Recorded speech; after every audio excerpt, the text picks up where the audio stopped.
YouTube के math line channel में आपका स्वागत है। क्या आप बोर्ड परीक्षा 2023 में मैट्रिक की परीक्षा दे रहे हैं? तो यह वीडियो आपके लिए महत्वपूर्ण होने वाला है। आज हम लोग सबसे पहले मैथ की पर्चा का चर्चा करेंगे। मैथ में 100 में 100 नंबर लाना बहुत आसान है, क्योंकि 100 वस्तुनिष्ठ प्रश्न दिया रहता है और उसमें 50 गो बनाना रहता है। तो 50 प्रश्न कौन कौन बनाएंगे? तो 50 प्रश्न वही बनाएंगे जो बहुत हल्का रहता है। हाँ, 100 में 50 प्रश्न ऐसा रहता है जो बहुत हल्का रहता है। आइए साक्षात देख ही लेते हैं।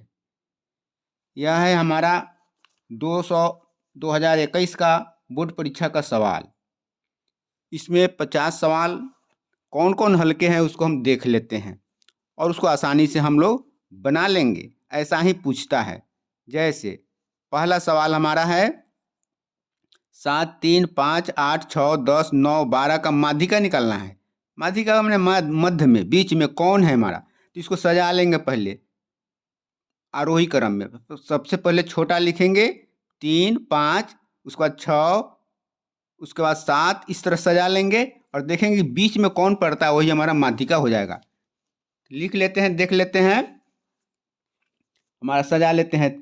पहला है 3, सजा कर लिख रहे हैं 3, 5, 6, 7, 8, 9, 10 और 12। हमारा इतना हो गया, इसको सजा लिए और बीच में देख लेते हैं। 3 इधर से छाट देते हैं, 3 इधर से छाट देंगे, बीच में हमारा हो गया 7, 8। 7, 8 को जोड़ देंगे, 7, 8, 15, 15 का आधा कर देंगे, 15 का आधा 7.5 इंच माने 7.5। यही आंसर हो गया। बीच में जो होता है वही होता है। यहाँ 2 है, दोनों को जोड़ कर आधा करेंगे। अगर 9 संख्या 1, 2, 3, 4, 5, 6, 7, 8 टोटल 8 गो है, सम संख्या है। सम संख्या है तो सम संख्या में बीच का 2 जोड़कर उसको आधा कर देते हैं। अगर 9 रहता तो 4 इधर से छाट देते, 4 इधर से छाट देते, बीच में 1 बच जाता, वही एक आंसर हमारा जो बीच में आता वही माध्यिका हो जाता। तो इसमें दो बच रहा है तो दोनों को जोड़कर आधा कर देंगे, 7.5 हो गया। देखिए हमारे उत्तर में है 7.5 यहाँ पर बी नंबर। तो यही नंबर हमारा आंसर हो जाएगा। इसको हम अपने OMR शीट में जो मिलता है वस्तुनिष्ठ प्रश्न के लिए, उसमें पहला का हम भर देंगे, 1 का बी भर देंगे। इसमें इसको गोला को अच्छा से रंग देंगे, बाहर नहीं जाना चाहिए। इसी तरह करेंगे, आगे देख लेते हैं। दूसरा सवाल 2, 9, 3, 4, 7, 2, 9, 6, 7, 9, 9 का बहुलक कौन है? बहुलक मीन्स बहुत बार। तो इसमें 9 बहुत बार है, 1 बार, 2 बार, 3 बार, 4 बार 9 है, तो बहुलक यही हो गया हमारा जो बहुत बार रहता है। तो यहाँ डी हो गया, तो डी आंसर हो गया हमारा। हम 2 बना लिए। यह हल्का हल्का सवाल, कितना हल्का पूछता है, आसान है बहुत। निम्नलिखित में कौन सी अभाज्य संख्या है? अभाज्य माने जिसमें भाग नहीं लगे दूसरे संख्या से। तो यहाँ पर 27, 35, 13, 56 है, तो 13 में दूसरे संख्या से भाग नहीं लगता है। 13 में केवल 13 से ही लगता है और 1 से लगता है, दूसरे संख्या से नहीं लगता है, इसलिए अभाज्य हो गया 13। हमारा सी नंबर आंसर हो गया। 3 बना लिए। यदि किसी बारंबारता सारणी का माध्य 8.9 है, माध्यिका 9 है, तो बहुलक निकालिए। इसके लिए सूत्र होता है, माध्य और माध्यिका दिया रहता है, तो इसके लिए सूत्र है बहुलक बराबर होता है हमारा 3 गुने माध्यिका, 3 गुने माध्यिका प्लस 2 गुने माध्य, 2 गुने माध्य। सूत्र है इसको 3m माइनस 2a फॉर्मूला होता है, याद रखना। ऐसा भी पूछता है फॉर्मूला, बहुलक बराबर कितना, अगर माध्यिका दिया हो तब। तो इसके लिए हमारा लिख देते हैं 3, माध्यिका दिया हुआ है इसमें सवाल में 9, 3 गुने 9 घटाओ 2 गुने माध्य दिया हुआ है 8.9, बराबर होगा 3, 9, 27 घटाओ 8.9 में 2 से गुना कर देते हैं, 9 दूनी 18 के 8, हासिल लेगा 8 9 16 1 17, 17.8। तो 27 में 17.8 गया, तो 27 में 17 गया 10, 10 में से 0.8 गया तो 9.2, 9.2 हो गया, आंसर हो गया। बहुत हल्का है, यह हमारा बन गया 1, 2, 3 4 सवाल बन गया, 4 नंबर आ गया। अब आगे देख लेते हैं कितना हल्का सवाल रहता है। 100 सवाल में 50 बनाना रहता है, और 50 उसमें बहुत हल्का हल्का सवाल ऐसा रहता है जिसको हम बना सकते हैं। अगला देख लेते हैं 55वां नंबर, 19 और 25 का समानांतर माध्य कितना है। समांतर माध्य, माध्य मतलब कि इसको जोड़कर 2 से भाग दे देना है। 2 है, 19 और 25 है, जितना रहता है उसको जोड़कर उसी संख्या से भाग दे देते हैं। 2 है तो 2 से भाग दे देंगे, 3 रहेगा तो 3 से भाग दे देंगे। मतलब 19 और 25 दो ही संख्या है तो जोड़ देंगे। 19 25 हो गया हमारा 44, 44 में 2 से भाग देंगे 22 आ जाएगा। यह हो गया आंसर हमारा, हल्का है तो यह बन गया 22 हो गया। छठा देख लेते हैं, किसी घटना ई के लिए पी ई जोड़ पी ई नहीं का कितना होगा। मतलब कि होने की प्रायिकता और नहीं होने की प्रायिकता दोनों मिलाकर 1 होता है हमारा, याद रखना है। तो 1 हो गया, इसको लिख लेंगे। 2 सिक्के को उछालने में 2 शीर्ष आने की प्रायिकता, 2 सिक्का उछालेंगे हम तो टोटल परिणाम 4 आएगा। जैसे 2 सिक्का उछालेंगे तो या तो हेड हेड आएगा, या टेल टेल आएगा, टेल टेल आएगा, या हेड टेल आएगा, या टेल हेड आएगा। यही आएगा, एक पर टेल आएगा एक पर हेड आएगा। 2 सिक्का उछालेंगे तो, या हेड हेड आएगा। तो हम लोग पूछता है 2 हेड शीर्ष आने की, तो शीर्ष आने की 1 शीर्ष आ रहा है यहाँ पर एक बार, और टोटल है 4, तो 1/4 आंसर हो जाएगा। प्रायिकता हो गया 1/4, इसमें 1/4 यहाँ है, डी नंबर आंसर हो गया। तो हमारा बन गया, कितना बन गया, 5 बन गया, 7 क्वेश्चन बन गया, 7 नंबर आ गया। हल्का हल्का हम चुनेंगे, केवल उसी को बनाएंगे। परीक्षा में हल्का हल्का चुन कर बना लेना है, उसमें बहुत सवाल हल्का रहता है जो हमको 50 ही बनाना पड़ता है। आगे देख लेते हैं 9वां सवाल, यदि ए और बी अभाज्य संख्या है तो इसका लसक कितना होगा। तो अभाज्य संख्या का लसक दोनों संख्या को गुना कर देंगे, अभाज्य है तो। जैसे 3 और 5 का लघुत्तम कितना हुआ, 3 5 15, तो ए और बी का लघुत्तम ए गुने B, A B C answer हो गया हमारा। यह हो गया 9 बन गया, 9 नंबर आ गया। हल्का हल्का ऐसा ही पूछता है, घबराना नहीं है। निम्नलिखित में कौन घटना की प्रायिकता नहीं हो सकती है। तो घटना की प्रायिकता 1 से ज़्यादा नहीं होती है, 1 से कम होती है, 0 से 1 के बीच में होता है। तो यह 1 से कम है, 1/3 1 से कम है, यह होगा 0.3 1 से कम है, यह होगा।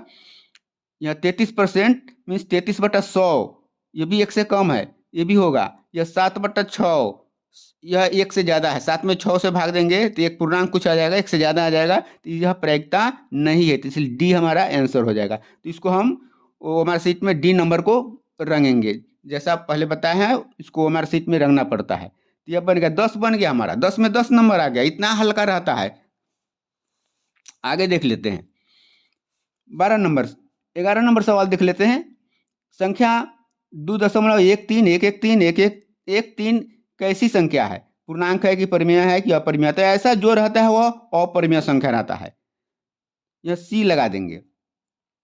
अभाज्य संख्या का मौसक कितना होगा। तो अभाज्य संख्या का मौसक 1 होता है, उसमें एक ही से भाग लगता है, दूसरे से भाग नहीं लगता है। जैसे 5 और 6 असभाज्य है, तो 5 और 6 में 5 में 1 से लगेगा, 6 में भी 1 से लगेगा, दूसरा संख्या से नहीं लगेगा, तो वही हमारा मौसक हो गया, 1 हो गया आंसर हमारा। 12 नंबर आ गया। अब देखिए, यदि ए में एक धनात्मक पूर्णांक है तो धनात्मक विषम पूर्णांक का रूप क्या होगा। विषम पूर्णांक, विषम माने ये यहाँ पर धनात्मक पूर्णांक है, पूर्णांक में 1 जोड़ देंगे तो वह विषम हो जाता है। जैसे सम पूर्णांक में 4m उसमें 1 जोड़ दिए तो यह हो गया विषम हो गया। जैसे 2 है कोई संख्या तो 2 गुने 4, 4 गुने 2 8 1 9 हो जाएगा, 9 विषम हो गया। अगर 3 है तो 3 गुने 4 12 1 13, वो विषम हो गया। तो हमारा विषम हो गया यही संख्या, इसका रूप ऐसा ही होगा। ये हो गया 13 नंबर बन गया। अब है रैखिक बहुपद संख्या की रैखिक बहुपद के शून्यक की संख्या कितनी होती है। तो रैखिक बहुपद की शून्यक की संख्या 1 होती है। द्विघात बहुपद की में 2 शून्यक होता है, इसमें 1 ही होता है, 1 लगा देंगे। रैखिक में 1 होता है। अब आगे देखिए, यह 15 नंबर शून्यक निकालना है तो इसको छोड़ देंगे, निकालने वाला सवाल हम नहीं बनाएंगे, पहले देख लेते हैं कौन कौन इसी तरह बन जाएगा। अच्छा, यहाँ देखिए बहुपद के शून्यकों का योग 17 नंबर देखते हैं। शून्यकों का योग होता है -b/a, शून्यकों का योग -b/a। कुछ याद रखना पड़ेगा सूत्र, तो -b, यहाँ पर a रहता है, यहाँ b रहता है, यहाँ c रहता है, तो तो माइनस बी बटे माइनस बी बटा ए, तो बी बटा ए, तो बी है हमारा -11 है, तो लिख देंगे -11, यह माइनस सूत्र वाला और -11 यहाँ दिया है, बटा ए है 6, तो माइनस माइनस प्लस 11/6, तो हमारा 11/6 हो गया, हमारा यहाँ पर है सी नंबर, तो यह आंसर हो गया। अब आगे देख लेते हैं, हल्का सवाल देख लेते हैं। यदि रैखिक समीकरण का युग्म संगत है तो उनके द्वारा निरूपित रेखाएं कैसी होती है। यदि रैखिक समीकरण का युग्म संगत है माने उसका हल निकलेगा तो वह कैसा होगा उसका रेखा, तो उसका रेखा या तो प्रतिच्छेद करेगा या समानांतर होता है। हम ग्राफ बनाते हैं तो वह रेखा क्या करता है, प्रतिच्छेद करता है, चाहे वह रेखा संपाती हो सकता है, उस पर क्या होगा, संपाती, समांतर नहीं, उसी पर रेखा, अगर उसी पर रेखा चला जाएगा तो बहुत हल होगा, और क्रॉस करता है तो एक हल होता है, माने हल होता है, तो वह होगा प्रतिच्छेदी या संपाती, यह आंसर हो जाएगा। हमको कितना नंबर आ गया, हमारा यहाँ पर 15 आ चुका था, 15, 1, 16, 1, 17 नंबर आ गया, हमको 21 में 17 नंबर आ गया, 20 तक बनाए हैं, इसमें 17 आ गया है। कितना आसान होता है, 100 में 50 लाना पड़ता है। अब देखिए अगला सवाल हल्का हल्का देख लेते हैं। किसी वृत्त को दो अलग बिंदुओं पर प्रतिच्छेद करने वाली रेखा को क्या कहते हैं। तो दो अलग बिंदुओं पर, वृत्त को दो अलग बिंदु पर प्रतिच्छेद कर रहा है, काट रहा है, तो इसको छेदक रेखा कहते हैं। इसको क्या कहते हैं, प्रतिच्छेद करने वाले को छेदक रेखा, यह आंसर हो गया। उसके बाद अगला देख लेते हैं, एक वृत्त पर कितनी स्पर्श रेखाएं खींची जा सकती है, 1, 2, 3 अनंत। तो एक वृत्त पर कितनी स्पर्श रेखाएं खींची जा सकती है, तो एक वृत्त है हमारा, इस पर कितना स्पर्श रेखा खींच सकते हैं, 1, 2, 3, 4 स्पर्श करते हुए अनंत खींच सकते हैं। इस पर कितने खींच सकते हैं, अनंत। तो यहाँ पर देख लीजिए अनंत, यहाँ इसका अंत नहीं है, कितना भी खींच सकते हैं, यह बन गया। आगे देखिए 1 + tan स्क्वायर थीटा कितना होता है, तो वह होता है √ है तो सेक थीटा हो जाएगा। Cosec square theta, cosec square 57 - tan square 33 कितना होगा, तो यह हो जाएगा हमारा tan को हम कौशिक tan को बदल देंगे, tan 90 - थीटा, 90 - 57 हो जाएगा 33, तो यह हो जाएगा हमारा cot थीटा। तो cosec square theta - cot square theta होता है 1, तो हमारा 1 आंसर हो गया, यह बन जाएगा, आसान है। यह है cos 48 - sin 42 कितना होगा, cos 48 - sin 42, तो cos लिख दीजिए 48, इसको लिख दीजिए sin 90 - 48, 90 में से 48 जाएगा तो 42 होता है, इसको लिख देंगे, तो बराबर हो गया हमारा cos 48 माइनस sin 90 में से, sin 90 में थीटा cos थीटा होता है, cos 48, तो cos 48 घटाओ cos 48 0, तो ये हमारा हो गया 0 आंसर हो गया। यह कितना हो जाएगा इसका 0, यह बन गया, बहुत आसान है। उसके बाद हम हल्का हल्का देख लेते हैं। यदि 3 अल्फा = 90 तो sin अल्फा, 3 अल्फा 90 तो एगो अल्फा 30, 3 गो अल्फा 90 है तो एगो अल्फा 30, तो sin 30 का मान निकालना है। sin 30 कितना होता है, sin 30 बराबर होता है 1/2 होता है, तो 1/2 यहाँ पर है, हमारा आंसर हो जाएगा। अच्छा हल्का हल्का हम देख लेते हैं। उसके बाद 36 नंबर, त्रिभुज ABCDF के समरूप है, क्षेत्रफल ABC का 36 स्क्वायर है और DEF का 49 स्क्वायर है, तो दोनों त्रिभुज की संगत भुजाओं का अनुपात क्या, संगत भुजाओं का अनुपात उसका कितना होगा, वर्गमूल हो जाएगा, 36 का 6 I वर्गमूल 49 का 7, 6:7, यह आंसर हो जाएगा। उसके बाद हम हल्का हल्का सवाल देख लेते हैं, यहाँ बन गया। अब है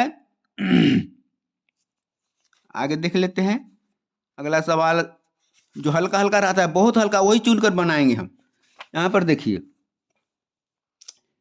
39 नंबर, cos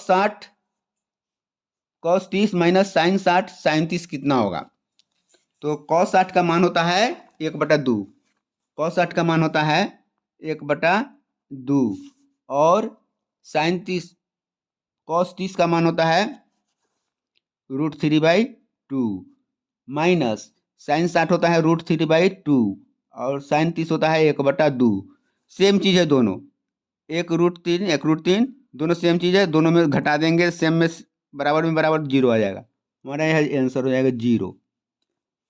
रैखिक समीकरण में चर के घात की संख्या कितनी होती है? तो रैखिक समीकरण में चर की संख्या घात की संख्या एक होती है, द्विघात में दो होती है, तो रैखिक में एक होगी, एक यहाँ आंसर हो जाएगा। निम्नलिखित में कौन अपरिमेय है? अपरिमेय अपरिमेय नहीं है, सवाल को ठीक से देखना पड़ता है। कभी कभी पूछा है कौन अपरिमेय है, कौन अपरिमेय नहीं है, तो यहाँ अपरिमेय नहीं है मैंने परिमेय है। कौन परिमेय है? तो यह अपरिमेय, 22 अपरिमेय, √7 अपरिमेय, √2/√5 अपरिमेय, बच गया वह अपरिमेय नहीं है, यही लिख देंगे। उसके बाद है यहाँ पर द्विघात समीकरण x² - 3x + 5 का अल्फा और बीटा दो शून्यक है, तो अल्फा प्लस बीटा कितना होगा, मैंने मूल्यकों का योग क्या होगा, शून्यकों का योग होता है -b/a, तो इसको लिख देंगे जो पहले एक बना है ऐसा हिसाब, -b/a, तो -b/a होता है। तो b कितना है यहाँ पर, बीच में b रहता है, a b c, -b -3/a, यहाँ पर ये रहता है, ये एक है, x के बगल में कुछ नहीं रहता है, एक रहता है, तो एक लिख देंगे, माइनस माइनस प्लस 3/1 माने 3, इसका आंसर हो जाएगा 3 इसमें यहाँ पर है, ये आंसर हो गया। उसके बाद हल्का सवाल हम देख लेते हैं। उसके बाद यहाँ पर है दो संख्याओं का गुणनफल 2166 है, उनका मौसा 19 है, तो लौसा कितना होगा? लौसा बराबर होता है दो संख्याओं का गुणनफल बटे मौसा, तो गुणनफल है 2166 बटा हमारा उसका मौसा है 19, तो 19 से भाग दे देंगे, 19 में 21 में एक मरतबे, 19 से 19 बचेगा 2 पर 26, 26 में 19 से फिर एक मरतबे बच जाएगा 7 6 19 19 25 95 नहीं 19 चौका 76, 4 मरतबे 114 हो जाएगा, 114 यह आंसर हो जाएगा।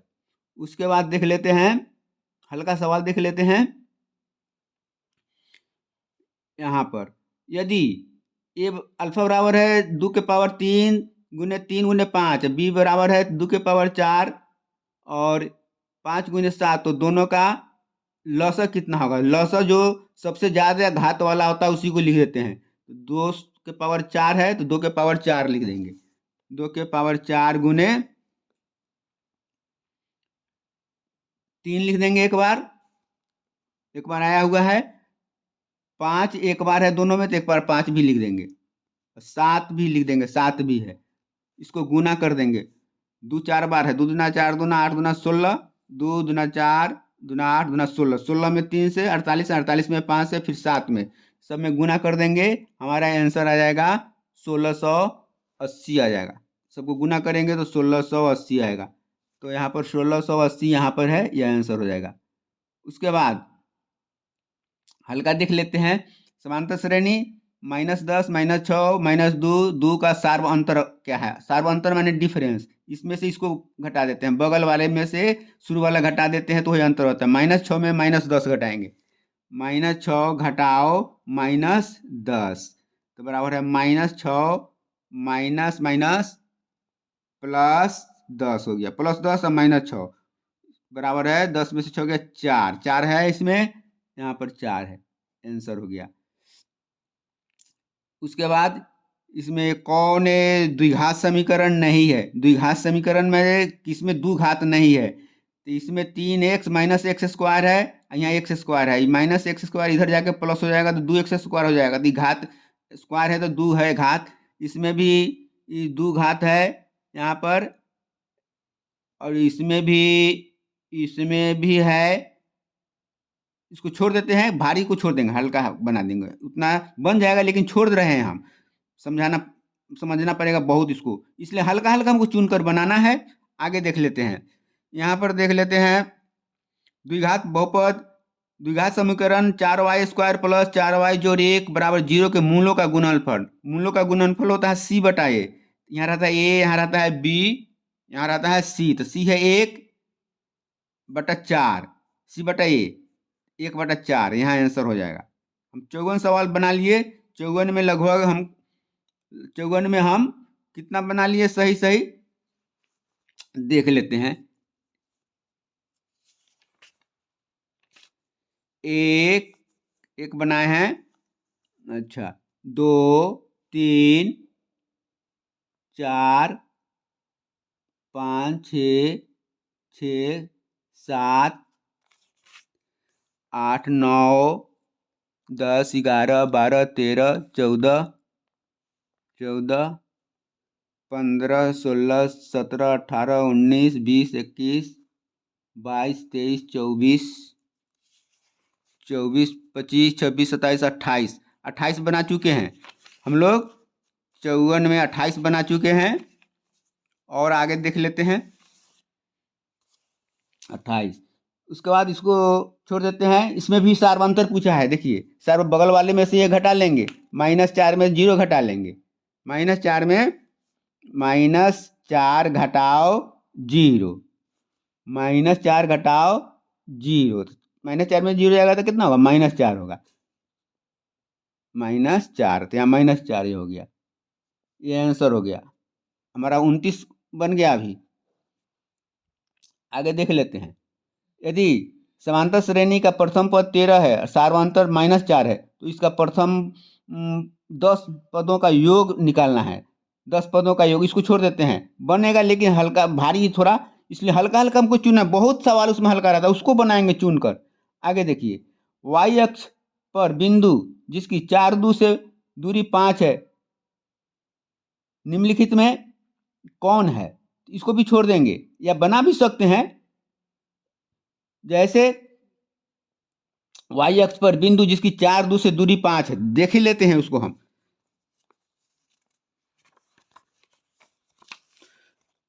यहां हो गया हमारा x अक्ष, ये हो गया y अक्ष।